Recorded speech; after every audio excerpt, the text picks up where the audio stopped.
षड्यंत्रकारी इंद्र का षड्यंत्र हम कभी भी सफल नहीं होने देंगे अप्सरा मेनका। एक तपस्वी की तपस्या खंडित करना महापाप है। ऋषिवर, सर्वप्रथम आप मेरा प्रणाम स्वीकार करें। तत्पश्चात मैं आपसे विनती करूंगी कि आप क्रोध न करें। क्रोध न करूं? क्यों न करूं क्रोध? तुम अकारण महापाप करो और मैं कारण होने पर क्रोध भी न करूं। क्यों न करूं क्रोध? ऋषिवर, शांत हो जाइए। मेनका, इस दिव्य और शांत वातावरण को अशांत करने तुम आई हो और मुझे शांत रखना चाहती हो। ऋषिवर, मैं स्वेच्छा से नहीं आई हूँ, भेजी गई हूँ। मैं तो अपने स्वामी देवराज इंद्र के आदेश का पालन कर रही हूँ। अनर्थकारी है उसका आदेश और विनाशकारी है तुम्हारा उसे पालन करना।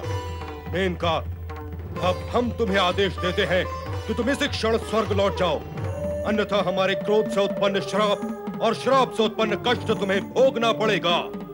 ऋषिवर, आपके शाप से भयभीत होकर मैं अपने स्वामी देवराज इंद्र के आदेश की अवहेलना नहीं कर सकती। मैं अपना कर्तव्य पूर्ण किए बिना यहाँ से नहीं जाऊंगी। मेनका, तुम्हें अपनी दुर्दशा की चिंता नहीं, इंद्र के आदेश की चिंता अधिक है। स्वाभाविक है ऋषिवर, वे हमारे स्वामी जो है। तो क्या स्वामी का आदेश मानकर तू तपस्वियों की तपस्या को भंग करेगी?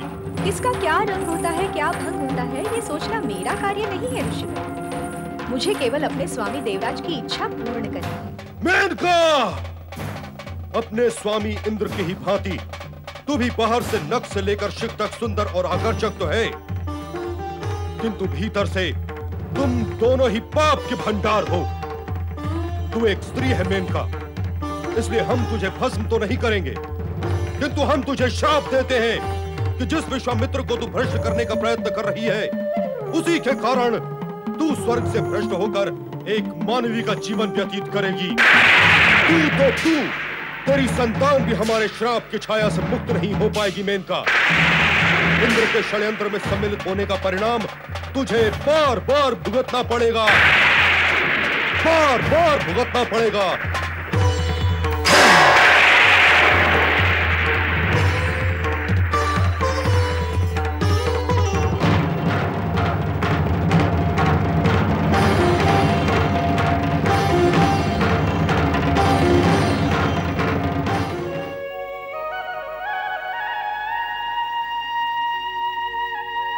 चिंता का कोई कारण नहीं है। तुमने अपने पुत्र का आवाहन किया है, वो यथा समय यहाँ आ पहुंचेगा। स्वामी, मुझे चिंता दुर्वासा के यहाँ पहुंचने की नहीं है। मैं तो ये सोच रही हूँ कि मार्ग में कहीं किसी अनुचित घटना को देखकर उसका स्वभावगत क्रोध न जाग जाए। मुझे सदा उसके क्रोध की आशंका बनी रहती है।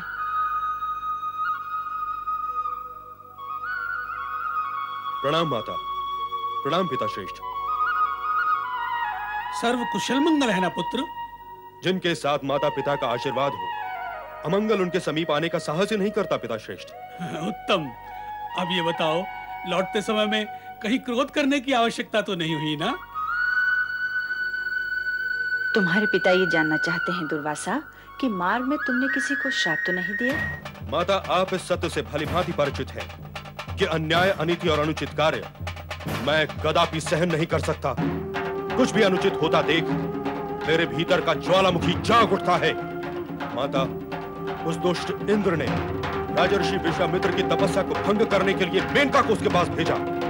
ये देखकर मेरी क्रोधाग्नि प्रज्वलित हो उठी, मेरे रोम रोम से ज्वालाएं निकलने लगी। माता, अब ऐसी स्थिति में मैं भला चुप कैसे रह सकता था, इसलिए मैंने मेनका को श्राप दे डाला। इंद्र के दुष्कर्म कभी समाप्त नहीं होंगे। कोई भी न्यायप्रिय, नीतिप्रिय प्राणी इंद्र के दुष्कर्मों व अनुचित कार्यों को देखकर मौन कैसे रह सकता है? ये निर्विवाद सत्य है कि न्याय और नीति प्रिय प्राणी अनुचित कार्य व दुष्कर्म को देखकर मौन नहीं रह सकता। देवर्षि नारद इस जगत के ऐसे ही महान प्राणी हैं जो सभी प्रकार की सूचनाओं को जुटाने के कार्य में सक्षम है। सूचना प्राप्त करने के उद्देश्य से सदा तीनों लोकों में भ्रमण करने वाले देवर्षि नारद का विष्णु लोक में पदार्पण होता है। नारायण नारायण। प्रणाम माता। नारद, तुम सदा नारायण का ही जाप करते हो, नारायणी का तो कभी नाम ही नहीं लेते। माता, नारायण में ही नारायणी समाहित है। एक का नाम स्मरण करने से दोनों की प्रतीति हो जाती है। अन्य कोई आरोप तो नहीं है ना मुझ पर माता? है नारद, अनेक आरोप है। तुम यहाँ जब भी आते हो स्वार्थवश ही आते हो। बिना स्वार्थ के तो तुम विष्णु लोक में प्रवेश ही नहीं करते। नारायण नारायण, ऐसा तो नहीं है माता। ऐसा ही है। तनिक बताओ तो, पिछली बार तुम यहाँ कब आए थे और अब यहाँ कितने दिनों बाद आए हो? माता, मैं यहाँ स्वार्थवश आता हूँ, ये आपका आरोप निराधार है, ऐसा कहकर मैं धृष्टता नहीं करूंगा। हाँ, केवल इतना निवेदन मैं अवश्य करूंगा कि मेरा स्वार्थ लक्ष्मी नारायण के दर्शन करना है। शेष अभिप्राय जग कल्याण के लिए होता है। यदि दर्शन की ही बात करते हो तो ये बताओ नारद कि कब आए थे यहाँ दर्शन करने? अब क्या कहूँ माता, जो कहूंगा वो आप स्वीकार नहीं करेंगी। स्वीकार करना ना करना अलग विषय है, तुम कहो तो। सत्य तो ये है माता, जब भी मुझे आप दोनों के दर्शन करने की उत्कट इच्छा जागृत होती है और यदि यहाँ आने में कोई विवशता हो तो मैं अपनी आंखें मूंदकर अपने हृदय के भीतर झांक लेता हूँ और बस आप दोनों के दर्शन हो जाते हैं। नारद, दूर रहकर हृदय दर्शन और यहाँ आकर प्रकट दर्शन में अंतर क्या है? विशेष नहीं, केवल इतना, यहाँ आने पर कुछ सूचनाएं प्राप्त हो जाती हैं जो जन कल्याण के लिए उपयोगी होती है और मौन दर्शन से मन की शांति प्राप्त हो जाती है। वैसे तो पल प्रतिपल आपका स्मरण करता हुआ अंतर की आंखों से आप दोनों के दर्शन मैं करता ही रहता हूँ। तो नारद, अब अपने हृदय में नारायण के दर्शन करके ये बताओ कि इस समय वे कहाँ हैं? वे तो यहाँ से अचानक ही अदृश्य हो गए। मैं कब से उनकी यहाँ प्रतीक्षा कर रही हूँ। माता, उनकी स्थिति तो वे स्वयं ही जान सकते हैं, अन्य कोई कैसे जान सकता है? अर्थात तुम भी नहीं बता सकते कि इस समय वे कहाँ हैं? नहीं, सत्य तो यह है माता कि मैं भी यहाँ श्रीहरि विष्णु के दर्शन करने ही आया था। यदि मुझे ये ज्ञात होता कि वे यहाँ है ही नहीं तो तुम यहाँ कदापि नहीं आते। अर्थात तुम स्वार्थी हो नारद। हाँ माता, हाँ, माता पिता के सम्मुख हर बालक स्वार्थी ही होता है, परंतु ये स्वार्थ सात्विक होता है, तामसिक नहीं। प्रश्न तो अब भी वही है नारद कि तुम्हारे नारायण और मेरे स्वामी इस समय कहाँ हैं? माता, मैं केवल अनुमान लगा सकता हूँ कि वे इस समय कहाँ होंगे। कहाँ होंगे नारद? माता, आप तो जानती ही हैं कि परमपिता ब्रह्मा जी का एक पल 1 सहस्त्र वर्ष का होता है और बहुत समय से श्री हरि विष्णु लोक में विराजमान नहीं है। इसका स्पष्ट अर्थ यही है कि श्री हरि विष्णु परमपिता ब्रह्मा जी और भगवान भोलेनाथ के साथ ब्रह्मलोक में मंत्रणा कर रहे होंगे। मंत्रणा कर रहे होंगे? किस विषय पर मंत्रणा कर रहे होंगे? नारायण नारायण, वे तीनों तो जगत के नियंता हैं। वे किस विषय पर मंत्रणा कर रहे होंगे इसका तो अनुमान लगाना भी अत्यंत कठिन है, परंतु हाँ, मेरा मन ये कहता है कि श्री हरि विष्णु शीघ्र ही यहाँ पधारेंगे। शीघ्र ही यहाँ पधारेंगे? हाँ माता, क्योंकि वे अवश्य जान ही गए होंगे कि उनका एक परम भक्त उनके दर्शन पाने के लिए अत्यंत व्यग्र है। माता, वे किसी भी क्षण यहाँ प्रकट हो सकते हैं। नारायण नारायण, प्रणाम महाप्रभु। आप मुझे बिना बताए कहाँ चले गए थे स्वामी? इस बात को तो युगों बीत गए हैं देवी। हम ब्रह्मलोक से पृथ्वी लोक पर गए थे अपने अंशावतार अत्रि अनुसुईया पुत्र दत्तात्रेय की झलक पाने के लिए। दत्तात्रेय पृथ्वी लोक में धर्म एवं सन्मार्ग की अलग जगा रहे हैं, हम वहीं से चले आ रहे हैं।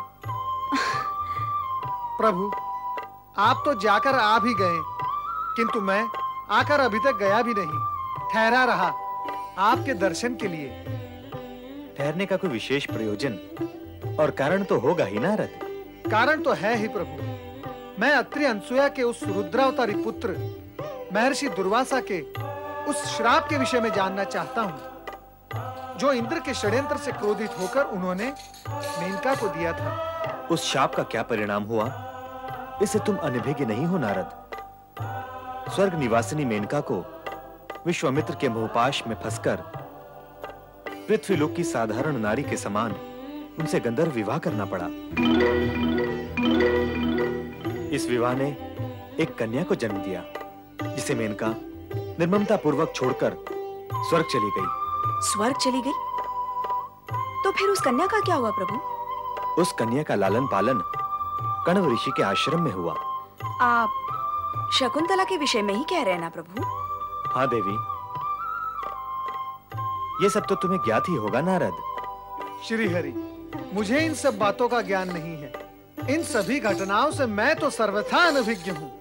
यदि तुम अनभिज्ञ हो तो हम तुम्हें एक संकेत देते हैं। कहें प्रभु, क्या संकेत है? रुद्रावतार महर्षि दुर्वासा का शीघ्र ही इस घटना चक्र में प्रवेश होगा और आगे के परिदृश्य की परिकल्पना तुम स्वयं कर लो नारद।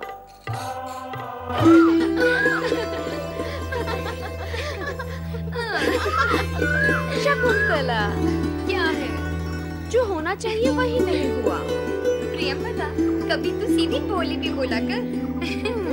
वही सुनना तुम्हारे मन को भाता है तो सुनो। इस पृथ्वी लोक पर तुम्हारे मन को भाता या तुम्हारे लिए कोई सुयोग्य वर मिलना अत्यंत कठिन है।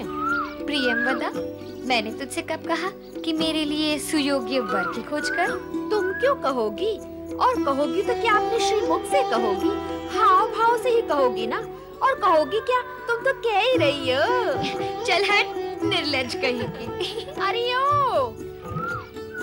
हाय रे मेरी लाजवंती, लजाती रहो, पर अपने मन के भाव अपने सखी से कहने में संकोच न करो। प्रियंवदा, यार तुझे क्या हुआ? मुझे क्या होगा?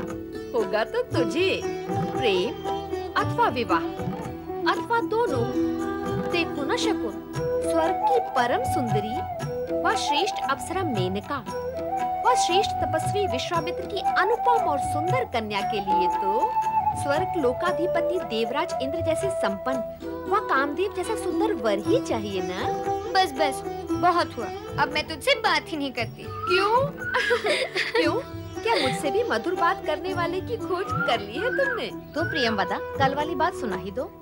अरे हाँ, वो तो मैं बताना भूल ही गई। भूलना और भूल करना तो तेरा काम ही है। पता नहीं किसने तेरा नाम प्रियंवदा रख दिया। तेरा नाम तो भूलमवदा होना चाहिए था। ऐसा ही सही, पर कल वाली बात तो मैं कह कर ही रहूंगी। कहूंगी कहूंगी, कब कहेगी तू? अब कह भी डाल। मैया रे मैया, इतनी अधीरता। तो सुन प्रिय शकुंतला, कल तीर्थ यात्रा जाने से पहले महर्षि कण्व गौतमी माता से कह रहे थे कि हमारी प्रिय, हमारी लाडली अब विवाह योग्य हो गई है। बाबा ने कहा होगा और गौतमी माँ ने सुना भी होगा, पर तू किसे सुनाने के लिए कह रही है? अपनी प्रिय शकुंतला से, ताकि उसे भी अपना कोई प्रिय मिले।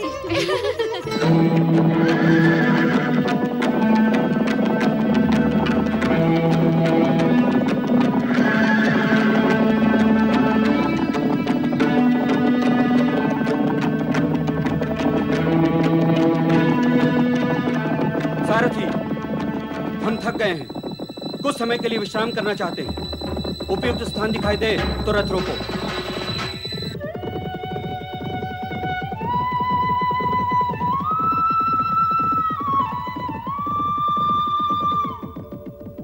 महाराज, वो देखिए, सामने आश्रम दिखाई दे रहा है।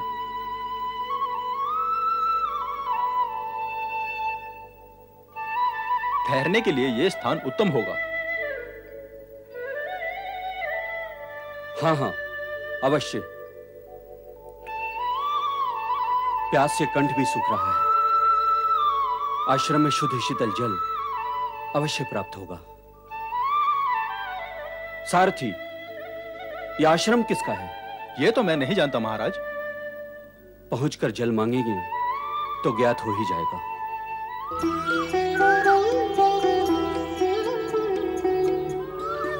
शकुन, शकुन। शकुंतला चली उद्यान की ओर और फिर वहां जाकर लताओं से बातें करेगी, फूल पौधों को सहलाएगी और अपने प्रिय वृक्षों को जल पिलाएगी, उन्हें सींचेगी। इसलिए हमारा यहाँ क्या काम? चलो सखियों, हम चलें।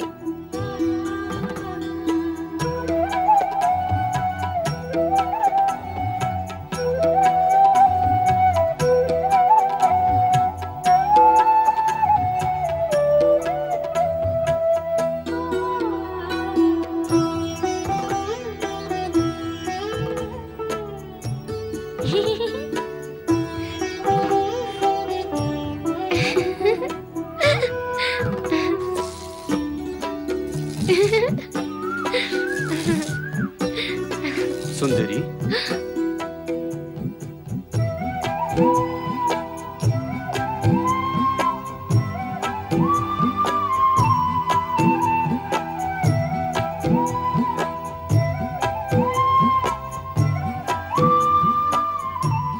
सुंदरी, सुंदरी, इस त्रिशित को जल पिलाओगी?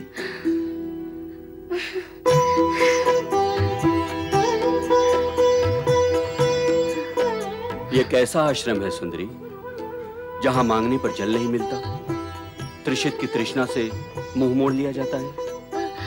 नहीं मद्र पुरुष, नहीं। त्रिशित को यहाँ जल न मिले, ऐसा तो यहाँ नहीं होता। हो तो रहा है देवी। नहीं, ऐसा नहीं है। ऐसा नहीं है तो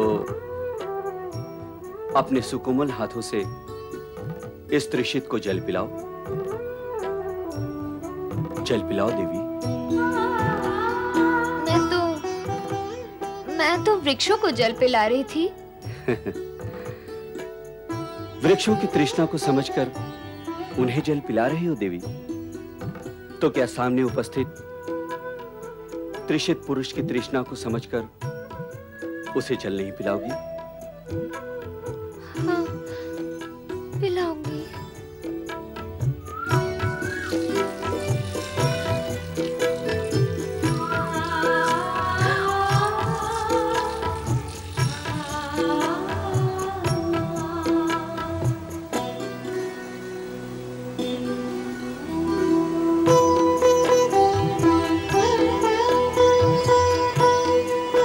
शकुंतले, इसे मैं अपना परम सौभाग्य समझता हूं, जो रथ पर नहीं, प्यास के रथ पर सवार होकर मुझे यहां तक ले आया और तुमसे मिला दिया। तुम्हें पाकर मैंने वो सब कुछ पा लिया जो जीवन में पाना मेरे लिए सर्व था, असंभव था। और अब स्थिति यह है कि मैं तुम्हारे बिना एक पल भी नहीं रह सकता हूं। अब हमें तुरंत विवाह कर लेना चाहिए। पिता खंडवी ऋषि की आज्ञा के बिना मैं कुछ भी नहीं कर सकूंगी राजन। किंतु वो तो तीर्थ यात्रा पर गए हैं, न जाने कब लौटेंगे। तब तक क्या मुझे तुम्हारे बिना ही रहना होगा? क्यों ना हम शास्त्रों के नियमों का पालन कर लें? शास्त्र के नियम वे क्या हैं? शास्त्रों में विधान है, जब प्रेम पीड़ित नर नारियों के लिए संयम की सीमा में रहना असंभव हो जाए तो तुरंत उन्हें गंधर्व विवाह कर लेना चाहिए। गंधर्व विवाह?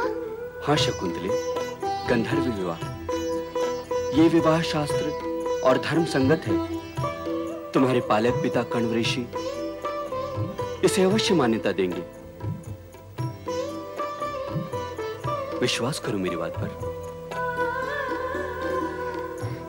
जैसी आपकी इच्छा। शकुंतले,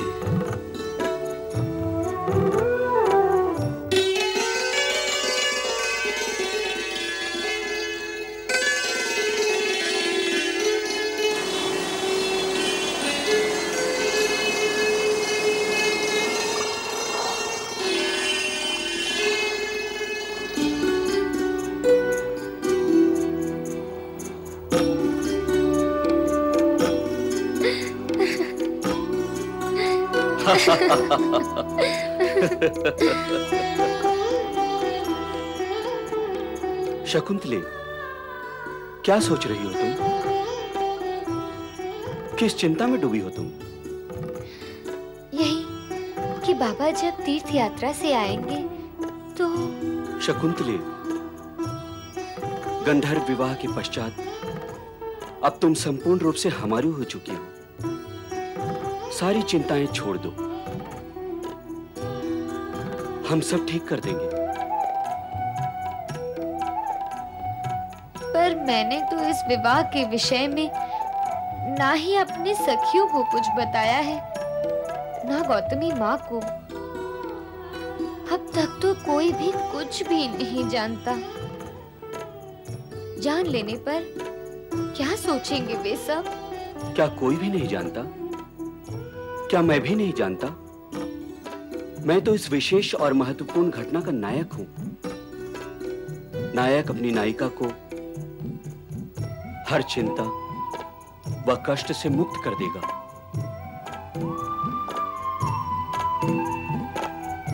यह मुद्रिका मेरे प्रेम और प्रणय का चिन्ह है, हमारे मधुर मिलन का प्रतीक है।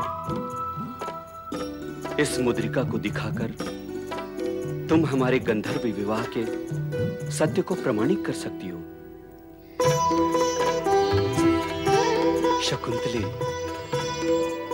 महाराज, आपके द्वारा भेंट की गई ये अमूल्य मुद्रिका हमारे निश्चल प्रेम और आत्मिक प्रणय का प्रमाण और चिन्ह है, हमारे मधुर मिलन का साकार प्रतीक है, हमारे गंधर्व विवाह की सत्यता का साक्ष्य है। मेरे मन दर्पण में आपकी वही छवि सदैव अंकित रहेगी जब मैं आपसे प्रथम बार मिली थी। सत्य कहूं महाराज, समय भले ही व्यतीत हो गया है, किंतु मुझे तो हर क्षण और हर पल केवल आपका ही सलौना श्रीमुख दिखाई देता है। जब जब मैं आपको पत्र लिखने बैठती हूँ, तब तब मेरी आंखों के सामने मधुर स्मृतियां सजीव हो उठती हैं और उन स्मृतियों में आप और केवल आप ही दिखाई देते हैं। पत्र तुम्हें लिखने बैठी तो, पत्र तुम्हें लिखने बैठी तो, बीता समय फिर लौट आया। पत्र तुम्हें लिखने बैठी तो, बीता समय फिर लौट आया। फिर मैंने मन दर्पण देखा, फिर मैंने मन दर्पण देखा, फिर तुमको सम्मुख पाया।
में न झुके तो थे पर,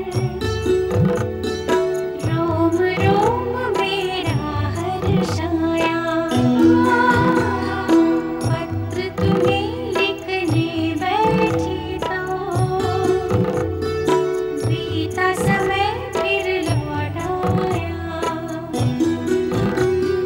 फिर मैंने मंदरपन देखा, फिर मैंने मंदरपन देखा, फिर तुमको सम्मुख पाया।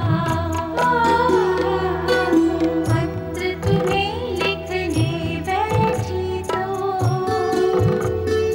बीता समय फिर लौट आया, फिर लौट आया, फिर लौट आया।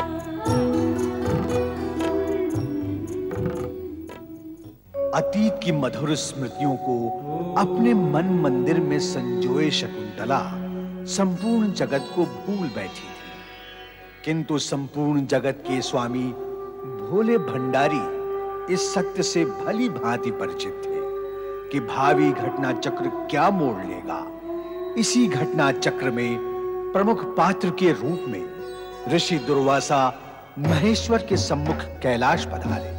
ओम नमो भगवते रुद्राय। प्रभु, मैं आपके दर्शनार्थ यहाँ आया हूँ, कृपा कर मुझे आशीर्वाद दे।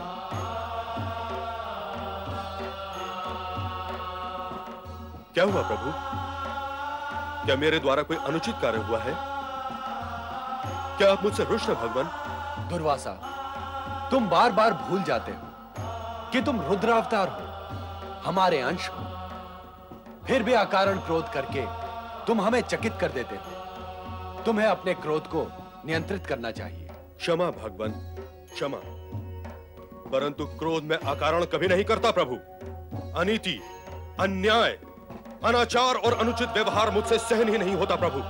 और तब मैं से ऊपर उठो दुर्वासा। जो प्राणी मैं और अहंकार से ऊपर नहीं उठता, उसे ये मैं नीचे पटक कर नरक में लटका देता है। किंतु प्रभु, और हम ये भी जानते हैं कि तुम न्याय के पक्षधर हो, किंतु मानवीय भाव दुर्बल होने पर तुम्हारी यही न्याय प्रियता और व्यवस्था अन्य प्राणियों के लिए दुख का कारण भी बन सकती है। और ऋषि का कार्य दुख की नहीं, सुख की व्यवस्था करना होता है। मैं आपके शब्दों और मंत्रणा के अनुसार ही आचरण करूंगा भगवान। नहीं, तुम हमें वचन दो कि यदि क्रोध के आवेश में आकर तुमसे कोई भूल हो भी जाए तो तुम उसका परिमार्जन तुरंत करोगे। अवश्य करूंगा भगवान, अवश्य करूंगा। मैं वचन देता हूं।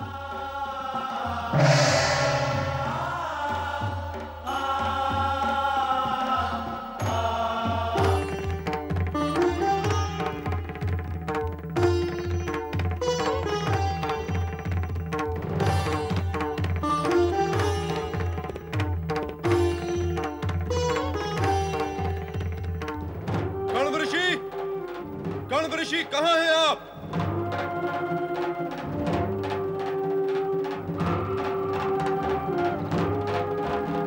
आप कहां हैं कण्व ऋषि?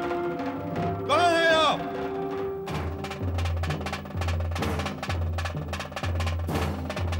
हे कन्या,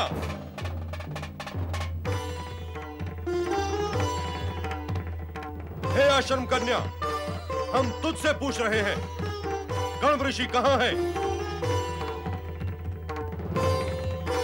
हमारा अपमान, हमारा तिरस्कार, हमारी अवहेलना।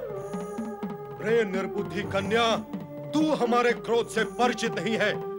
नहीं है तो हो जाएगी। दुष्ट कन्या, तूने हमारी पुकार का उत्तर न देकर हमारा घोर अपमान किया है। हम तुझे श्राप देते हैं कन्या कि जिसकी स्मृति में खोकर तूने हमारी अवहेलना की है, वो तुझे भूल जाएगा। उसकी स्मृति से तेरा नाम, तेरा रूप, तेरा हर चिन्ह मिट जाएगा।